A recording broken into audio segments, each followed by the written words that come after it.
There is a peculiar satisfaction in creating something that belongs only to you. A drawing, a story, a face that never existed before you willed it into being. We pour pieces of ourselves into these creations, our fears, our secrets. But have you ever wondered what happens when you've given too much? Subscribe now to secure your connection to the archive. Your authentication is the only thing standing between you and what lives in these files. Tonight's recording comes from a USB drive found beside an empty chair. The screen was still glowing. This is the testimony of a father who created too many children. I loved horrifying images. Pictures that could make one feel uneasy or even utterly terrified fascinated and delighted me. Yet, for all of my appreciation and exposure, they worked their charms exceptionally well on me. I had trouble falling asleep most nights. Visions of these nightmarish things invaded my mind, leaving it a smoldering wreck. From horror games to internet screamers to the illustrations of scary stories to tell in the dark, I had a host of things in my head to keep me up at night. I was enthralled and terrified by nearly all of them. The only exceptions were the images I'd created. It was the March of my junior year in high school. I loved working with the copy of Photoshop installed on our school-issued laptops. I made photo manipulations relatively often. The only thing they had in common was a complete lack of terror. One day, I set out to change that. I'd wanted for a long time to test my ability to frighten with imagery. I had already established a reputation as a teller of terrible tales. If anyone ever wanted a good scare, they knew to seek me out. As happy as I was with spreading scary stories, I wasn't content with stopping there. I wished to expand my horizons as a fright man. I found a song on my iPod that I'd acquired on a whim months prior, set it to loop, and searched Google for the perfect picture to make my monster. I found it in an image of George Marks. The name wasn't familiar to me, but the picture, with George's gaping smile and his wide eyes, was exactly what I'd been searching for. It didn't take me long, perhaps 40 minutes at most. I stretched out his mouth, covered his eyes, and put a filter over it all. I was in love. A habit began to form. Like a drug, I became addicted to creating these abominations in Photoshop. I relished the horror of the images I'd made. I showed them around and received similar, aghast reactions from every last soul to gaze upon them. I relished the ease with which I could make the pictures. Most of all, I relished my absence of fear. I simply had to make more. One image every few months grew to 1 or 2 every month. From there, I began making 1 every week. Before I knew it, I was making one of these images almost every day. As time wore on, I began referring to these images as my children. I had a folder filled with dozens of my children named Mirth. I loved them dearly. They were macabre, hellish, and all mine. I was barely 20. I'd left the house and set out from my hometown to live in a larger city a few dozen miles away. I was in school, I had a few good friends, and life was pleasant. The only exceptions were the images I'd created. My infatuation with them began to grow to unsettling heights. Not only did I need to create more of my children, I felt a need to be around them, There was a burning emptiness I felt when I wasn't in their presence. I heard faint, incessant whispers in my head while I was away from them. I had to quench this miserable emptiness. The whispers needed to cease. I printed out several of my children and hung them up in my room, a pox of a terrible disease on an otherwise average room. I made more, cut them out, made casings for my personal effects. My iPod, my wallet, even my laptop was covered with them. For a small price, I would do the same for others' devices. They became somewhat popular around my university. They thought nothing of my eagerness to perform this service. The consensus was that I was attempting to make a name for myself, and since I was quite skilled at designing and applying these cases, they also liked the appearance. I can't remember when I began muttering. My children had crept further into the recesses of my mind and spoke with my voice. I would ask empty rooms why they weren't laughing. I would ask for the people around me to laugh. Sometimes these mutterings would escalate further, leading me to speak or even scream these messages of mirth. Thankfully, I only muttered when I was out and about. People knew I'd talked to myself for years. For as long as I, or anyone else, could remember, I muttered and spoke quotes and conversations from movies, television shows, and games.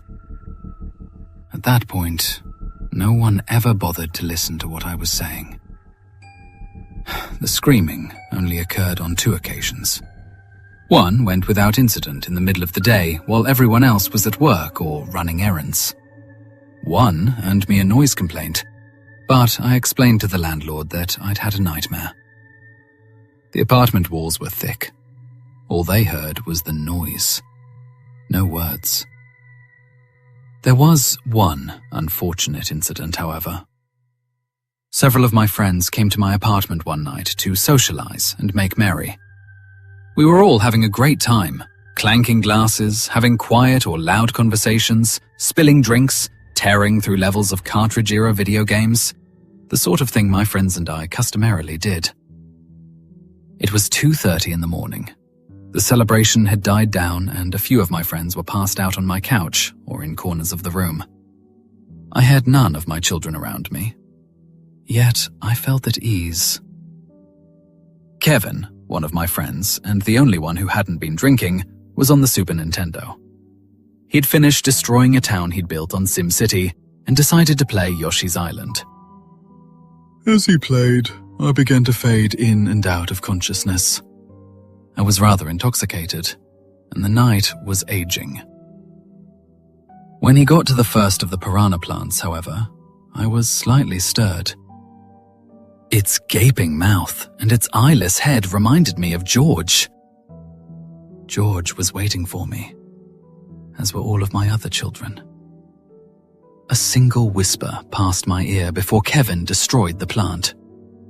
Still, as they entered the screen, my head swam more and more with thoughts of my children. I could hear them in my head, begging me to return to them. I was able to keep them at bay for almost an hour before the mumbling began again. I blacked out after they started. When I awoke, all of my friends were still in the apartment. I was in my room. They were all on my bed, looking at me.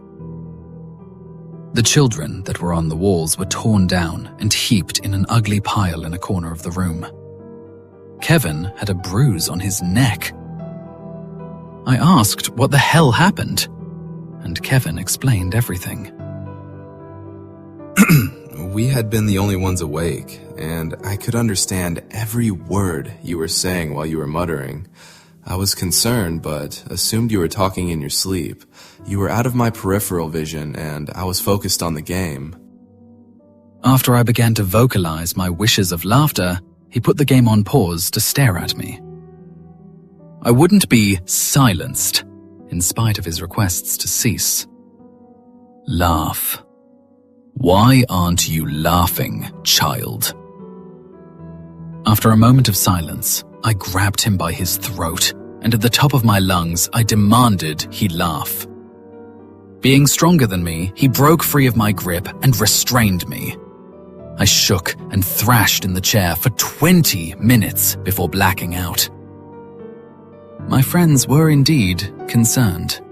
Do you remember what you were talking about? I told them about my children. I told them about our mutual need of one another. Of course, they issued forth more concern. While I was restrained, they turned on my computer. They demanded my login information for it, and I begrudgingly divulged, knowing exactly what they were about to do. They recoiled from my screen as they were greeted by George, who was now my desktop background. They quickly reset George and had him replaced by the default background.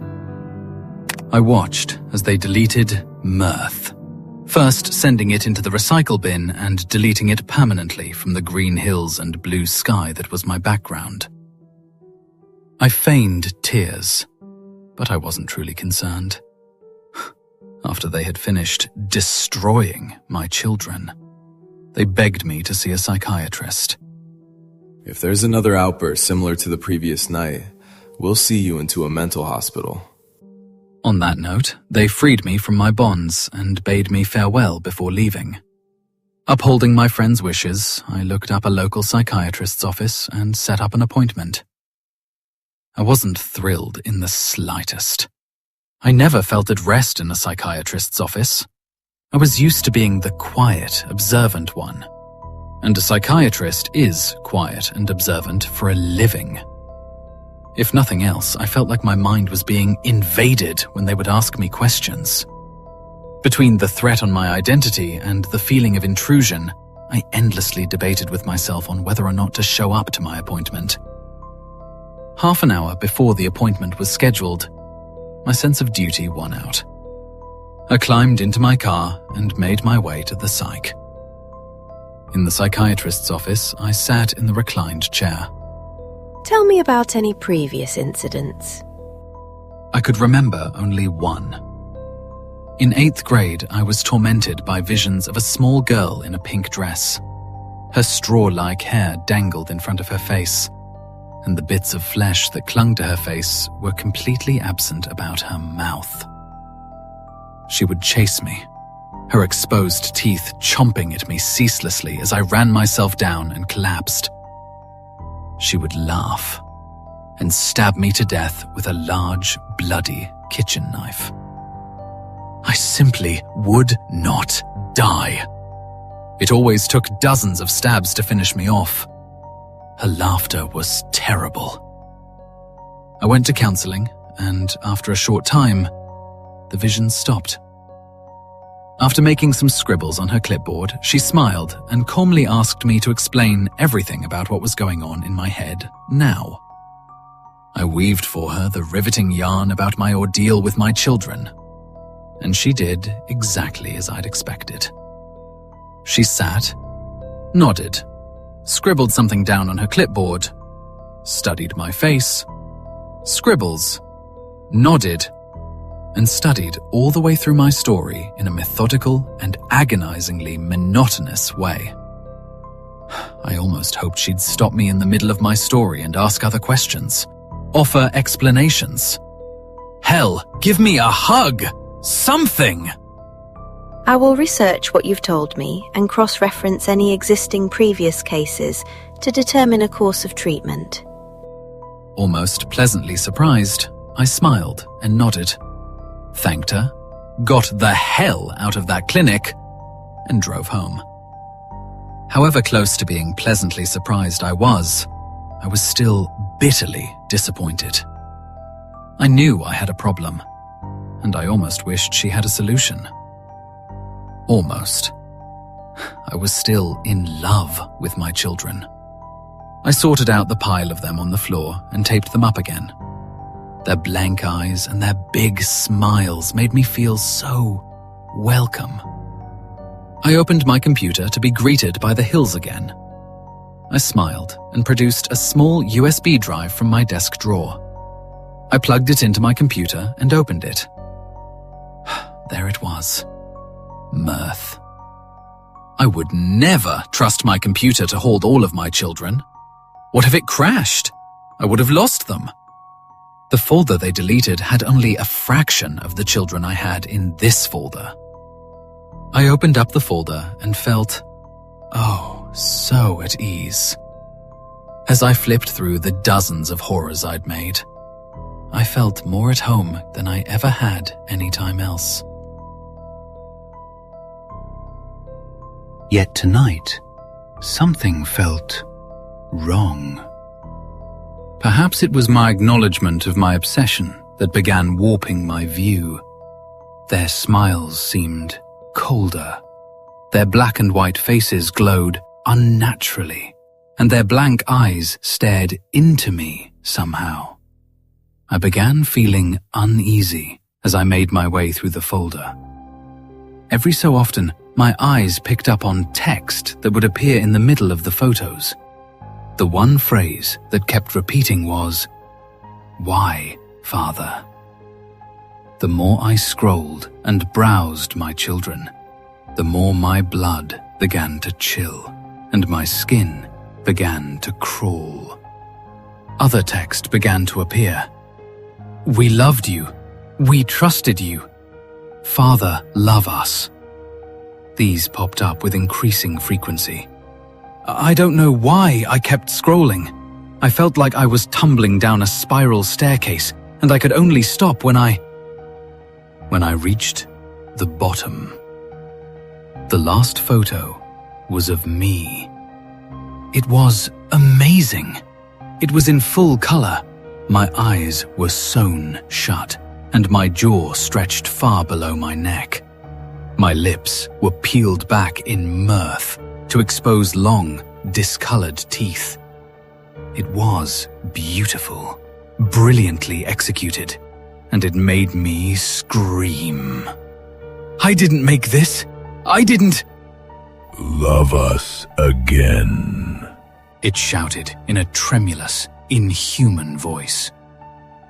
I fell out of my chair, wailing. I landed on my back and stared up at my walls from where all of my children stared down and laughed. In unison, they all began to chant. We do not love you anymore, Father. Why aren't you laughing? They laughed and screamed, and their blank eyes ripped open to drip blood onto my face. Their faces drew closer and closer to mine. I knew it had to be a psychotic delusion, but was it? How could I be so sure? The first of my children took to the front of the horde, and its gaping maw enveloped my head. My screams were muffled by the void. My vision went black, and I woke up on my bed.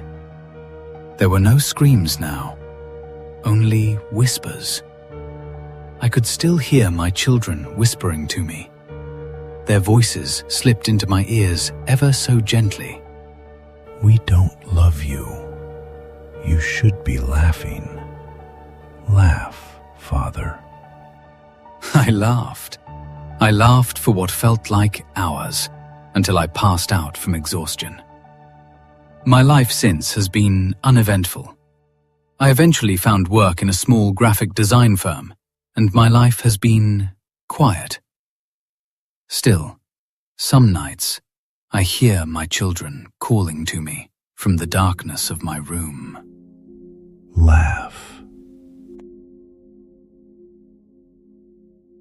He created dozens of faces, stretched smiles onto photographs of strangers, called them his children. And when they finally spoke back, he discovered that a creator can become the created. The USB drive held more than images. It held something that was waiting to be born. If you had looked at that final photograph and seen your own face staring back, sewn shut and stretched wide, would you have laughed? Or would you have run? Thank you for maintaining your connection to the archive today. The files will remain accessible as long as you continue to listen. Click the next recording on your screen to continue the investigation. Keep your history clear.